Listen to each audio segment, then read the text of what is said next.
Hi there, my name is Monish, and at the end of this video, you'll be making colors that look like this. And yes, this is going to take some effort on your side. And today, I'm not just going to give you Lightroom presets like analogous and then monotone and triadic, tetraic, and so on. Instead, what I'm going to do is I'm going to teach you the way in which the human eye perceives color so that you can understand that, and from that, with the help of music theory and rhythms, make your own set of color combinations that will be much better than this triadic, analogous, complementary, and then tetraic shenanigans. In for the ride? Jump right in. And we're starting with a bang. Bang. And yeah. Now, you see this picture, right? So, you can see it, because you have eyes. But what does it really mean to see something? Well, to see something would mean to capture a certain amount of color in each cone of your eye. So, it's like this Rubik's Cube. In one box, there are a few colors here. Red, green, and yellow. But in your eyes, there are different color combinations. Let's just say blue mainly, and then green mainly, and then red mainly. So it's a combination of red, green, and blue cones. So it's gonna be like this. You see this dabba over here, and on this dabba I have a circle. In the circle we have green, red, and blue to be the main colors, and this color and then this color and then this color are just results of them combining in different ratios.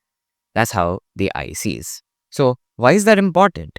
Well, since your eye sees in threes, the triadic combination in color theory is one of the more powerful ones.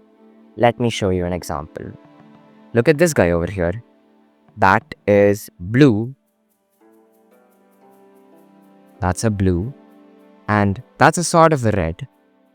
And I don't have a green, but I have a yellow. So it's more so of a good color combination than what else would be. Yeah, I kind of broke the hook on the wall. Now I can't mount the picture. Screw me. Yeah. Now that that's done for, those are the actual basics on which color theory is built on top of. There is this cycle over here, right? You can make rhythms inside the cycle, like green, violet, yellow. Or in between those colors, you can make bigger rhythms, like this color between blue and green, this color between violet and blue, and this color between red and violet, and then so on. So this is what I meant by fusing music theory into the mix. Okay, now that's part one of the basics. Now the second part is basically this. Forgive me, I'm a little bit of a lazy guy, so I use the same pictures to illustrate new things, and this is the picture we're going to be talking about. The human eye evolved to separate unsafe from safe, and that is how our eyes perceive color as well. So yellow and warmer colors, that we call them, they are perceived to be safe. Why? Because daylight was safe for cavemen, and it was nice to forage in the daylight, and it was certainly not in the nighttime. And this is a more darker color set. And this is a violet, and that is a blue, or rather purple. This is purple, and that is blue. And this red over here, it's the color of blood. Since the rest of the tone of the painting suggests a darker tone, the red over here automatically is perceived to be blood. So that is how our eyes perceive different things. And this is the idea behind today's video. Now we're going to talk more about rhythms, and I'm going to take you to the piano for us to be able to do that. Let's go there. I'm sat beside a piano, and I'm going to show you something.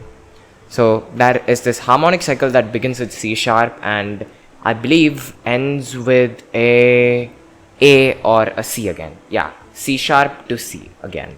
And that is the rhythm cycle that is in a piano. I only know the C, D, E, F, G kind of rhythm cycle, but I'll show you, wait. I must have put the color wheel beside me so that I could illustrate the point. So it's sort of like that. And you'll have one question that you don't really see a music thing all at once, but you see the beats one at a time, like.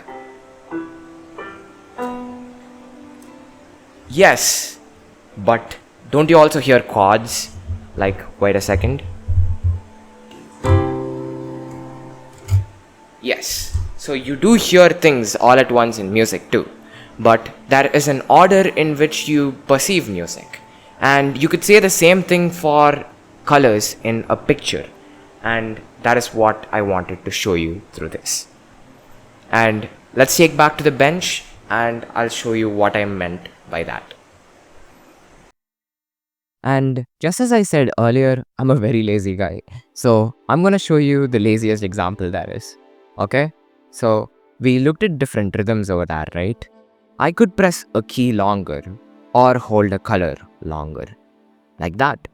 And then I could press a key shorter, but not very short, like this. And then I could put another key into the mix, and that key would be really tiny, like talk, talk, talk. And we could go on like that. So this set of colors is in a harmony, and that is what I was trying to say in that thing. So you saw that circle over there, right? The harmony circle in playing music. Wait a second. Now this will be really fun. I lost the circle. Wait. Ah, there we have it. Now, blue in a large quantity, and then reddish pink in a sort of a lesser quantity, and then yellow in a really low quantity. So what I'm trying to do is compress on the colors in the color wheel. So blue takes the biggest part and is darker than the two. So a color being darker or lighter could mean something like pitch or something. So that could be that. And that added dimension of pitch combined with the frequency at which you use certain colors and the intensity of the colors, or rather how long you press them for, all of these come together to make color harmonies. And yeah, that is pretty much the beat drop. So that's what I meant by colors being able to make a rhythm together. And the next thing you're gonna see is how you can use these different rhythms in combination with the way in which the human eye perceives things around itself. And I'm going to show that to you by showing it to you. Like, literally now. Again, I'm going to be using the same example because I'm lazy. But I'm going to show you the point here, okay?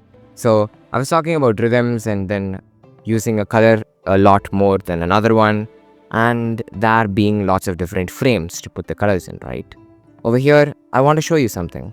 So I put the warm colors at the center of the picture, and then I've used the unsafe colors to make the viewer's eye go towards this. But over here, I've used the colder colors, or rather the unsafer colors in majority, and then I've used the warmer colors in minority. Do you get the idea? Well, I guess you do. So a picture feeling safe or unsafe just depends on the majority of the type of color inside of it. And the one I showed you before, right? That picture, the idea of big bands to small bands to smaller bands for the sky. You can apply that to literally every other shape. Concentric circles to guide the viewer's eye to the center of the picture, and a lot of other patterns can be created like that. And that is what I wanted to say with the end of this video. I think you understood how the human eye perceives color in much more greater depth, and that now you can make better illustrations with your new understanding of the color theory.